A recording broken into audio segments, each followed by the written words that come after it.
Hey guys, welcome back to the channel. Today we're going through foreground blur, how to use it, when to use it, and why it can be an incredible technique to improve your photography.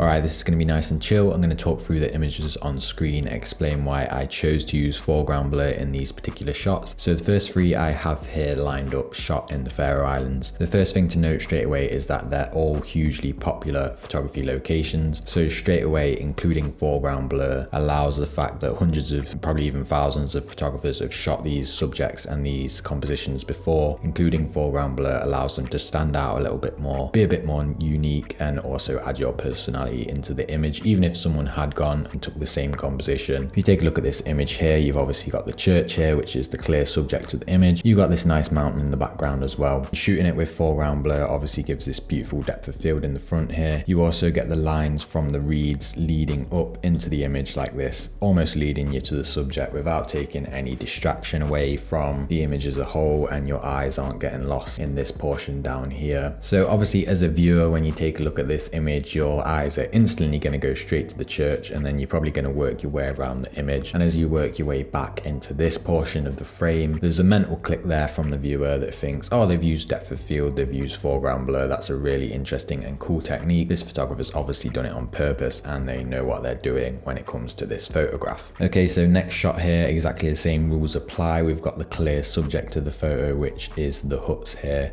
lined up, and again, this is a super popular photography location. I've seen hundreds of photos from this over the years, and when I finally got the chance to photograph it, I wanted to do something a little bit different than just standing and getting the buildings in focus. And in doing so, we get this nice soft patch at the front which gently leads the eye into the subject straight away. And once again, as the viewer starts looking around the image looking for more things, they then see, oh, the grass is nice and soft and out of focus, and that is a conscious choice from the photographer. Okay, last image here, and this one's a little bit more purposeful because I chose to use foreground blur, not only coming across the front, but coming up the right hand side of the image here. So we've got this very dark portion of grassy reeds coming up here like this. And the reason I chose to compose that on the right hand side is because the shots I was taking without that seemed very left hand heavy. And what I mean by that is obviously we've got this great mountain over on this side, and we've got the subject of the photo, the two birds sitting on this rocky formation down here just above the ocean, and all of that is obviously heavily portioned towards the left side of the image. So shooting it without this nice bit of foreground blur on the right hand side made it seem like something was kind of missing from that side of the frame. So I deliberately got low down and made sure there was some of those reeds, grassy stuff coming up on the right hand side, which adds a lot to the image. And having this front bit blurred out, you kind of get the perception of looking over and into the birds, which I really enjoy. Alright, so this next set of three here, we're talking about using foreground blur as framing. So this is great, you get double bang for your buck here, because you're not only getting the element of foreground blur being nice and interesting, but you're also using the compositional rule of framing, which is a super powerful technique, especially in landscape photography. I find it very popular. So we've got the subject of the photo, which is obviously the road cutting through the middle of the image here and sweeping down the valley, and I kind of want the focus to be on this area here where it bends and goes around the corner. So me and my friend were on this road, we were just driving around looking for autumn shots. We stood in the middle of the road, obviously shooting down the road, shooting up the road, and I was thinking, you know, the colors are great, it's nice, it's an okay image, but it's missing something. So I took a little look around, seen the branches and stuff like that running up the side of the road here, and just stepped back behind them, framed my shot through them with a very shallow depth of field, and there you have a nice frame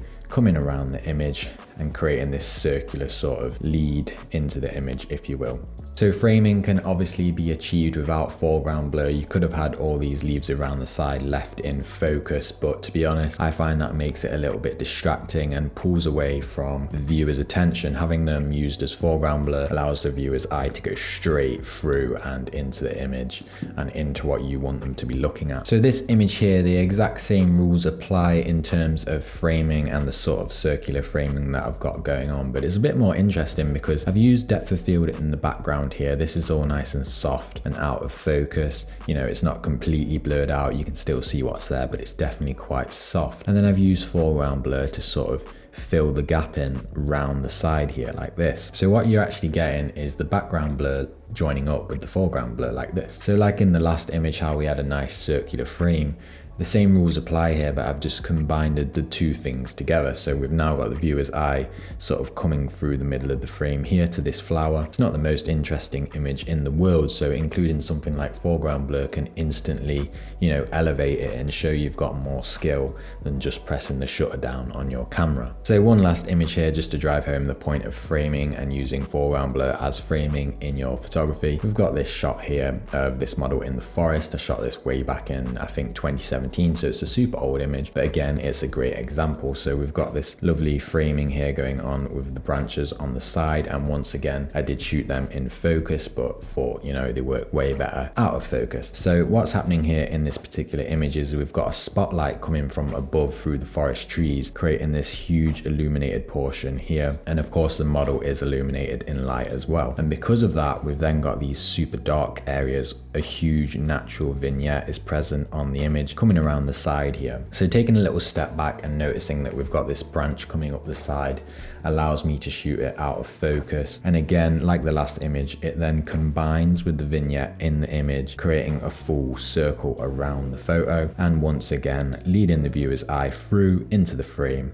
and to the subject. So when you're out shooting, you want to take note of things like this. Look for anything you can use as framing in order to lead your viewer's eye through into the image. All right, so these next three I'm going to fire through really quick, and these are all on the topic of distraction and removing distraction from your photographs. So we've got this image here. I absolutely love this. It's one of my favorite ones I've taken in many years, to be honest. So we've got the clear subject of the photo, which is the tree, and my girlfriend Jess here stood underneath the tree. And originally when I shot all of this heather in the foreground in focus, it was super distracting and the eye wasn't going straight towards what I wanted your eye to go to, which is the tree and Jess. So taking a little moment and thinking about how I can make this photograph better while I was at the location, I chose to shoot it with depth of field. So in doing so, not only do you remove the distraction from the image, you also get these beautiful chunks of purple bokeh in the image, and you also sort of create, and this was completely on purpose, framing this portion and this portion on the side of the image. You get this nice tunnel coming through, which kind of works as a lead line in some way or another. It's not the most obvious, it's not in your face, but it is sort of, again, gradually pushing the eye up the image and to the subject of the photo. Okay, this image here, no judgments please on the image overall, because I'm pretty sure this is like over 10 years old, one of the first photos I took when I started photography, but I think it's a great example of removing distraction from photographs while using foreground blur. So I've obviously chosen to blur out all of the leaves in the foreground. Doing so, you can still tell the image is shot in autumn. You still get those nice orange autumn colors, but again, it takes away distraction and your eye goes straight to the sheep here, and then probably to the back there where the other sheep is. Okay, last real quick one here to explain about distraction. This is one of the most photographed trees in the UK. It's Sycamore Gap. Robin Hood was filmed here. Probably thousands, if not hundreds of thousands of photographs has been taken here. So once again, I've used foreground blur here just to try and get an image that's a little bit different to all the other ones that I see. And in this particular image, you have got a bit of a lead line through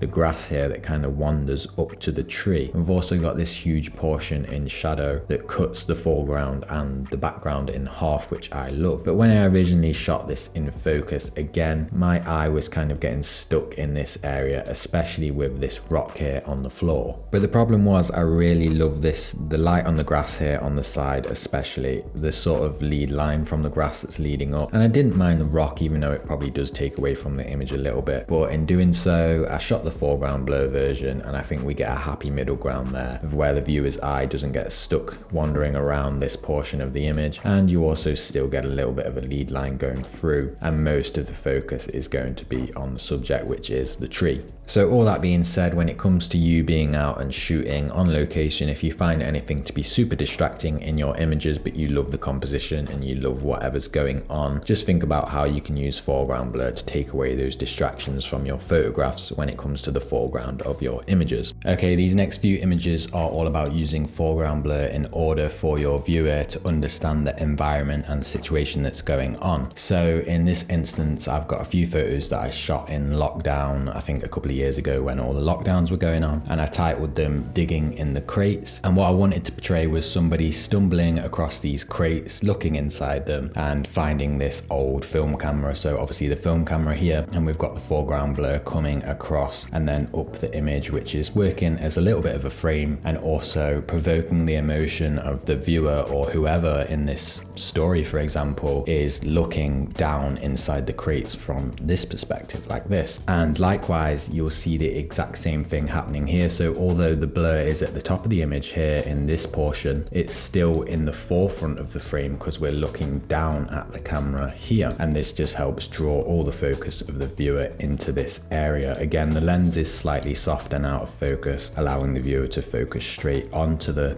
Pentax logo and then work themselves around the frame. And then this last example of the Digging in the Crate series of images is a nice segue into what I'm going to talk about next, because here we've got the blur specifically on one side of the image. So in this particular photo, we're creating the perspective of someone sort of peering round the corner at the camera inside the crate. And again, it just creates a nice understanding of the environment where the camera is, and that it might have been stumbled upon, you know, as someone's cleaning or looking around old boxes and crates and stuff like that. Okay, so as I just mentioned on that last image of the crate and the blur towards the side of the image, it's a nice segue into this next couple of images here where I'm using side wall blur. Things out of focus in the side of your frames is very heavily used in cinematography and film. You'll often find it used in cinematography to sort of evoke suspense, secretiveness, you know, even the sort of perspective as someone being followed or watched from another location or further away. But what's also interesting, and what I did in this particular image on screen now, is not only did I use the side wall blur here in order to create the emotion of somebody sort of poking around the corner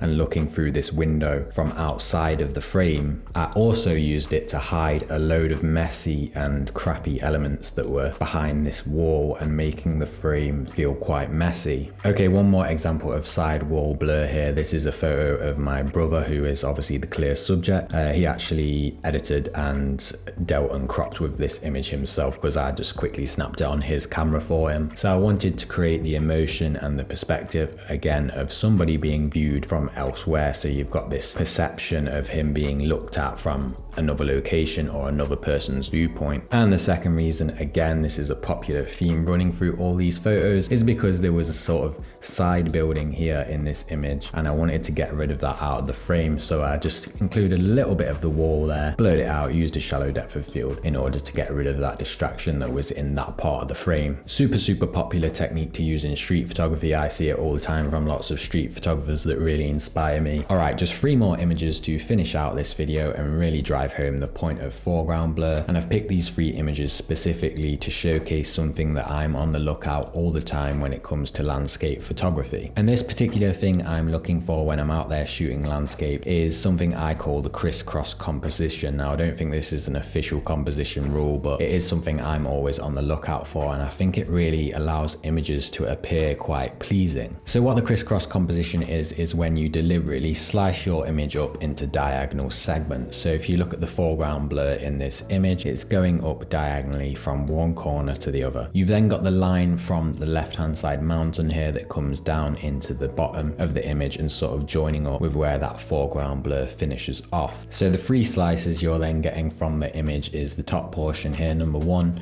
the middle ground, number 2, and the foreground, number 3. Okay, this photo here shot in the Faroe Islands combines so many of what I've spoke about in the video so far. 1, it's an incredibly popular photography location, so instead of just going up to the church and shooting it straight on from the most popular sort of vantage point, I've decided to have a look around, come down the bank and find something that makes the image a little bit more interesting and adds more elements into it. And as we just spoke about in the last image, I deliberately positioned my camera and framed this image to create a crisscross composition. So we've got the foreground blur coming from the bottom corner here up into the middle of the image, and then we've got this mountain line coming down, dissecting splitting it into 3 different portions. Okay, one last image for the crisscross composition sort of explanation. Here again, we've got the foreground blur in the bottom here. All of these rocks and the grassy area was very distracting, so using foreground blur allows that distraction to be taken away a little bit, and then shooting it from one corner to the other allows the crisscross to start. So we've got it coming up here where the foreground blur is. We've then got this path coming back this way, wall from the building there, which is also creating a crisscross. Now these 2 hikers here that are walking past, they have no association with me whatsoever. They don't even know their photo was being taken. But what happened was I was down on that path originally taking photos of this ruined building, and it wasn't really working out. I decided I wanted something extra, and I wanted the perception of a viewer sort of looking over the bank and maybe discovering this from afar. So I walked up the hill a bit, got obviously really low with my camera in order to shoot this foreground blur to give the perception of a person or an animal or absolutely anything looking over into this scene from kind of like a powerful viewpoint. And as I was taking a few snaps, these people walked through the frame, which obviously ended up with a happy accident photograph. So I guess it also goes to show, by you being on location, looking around and trying to just build more elements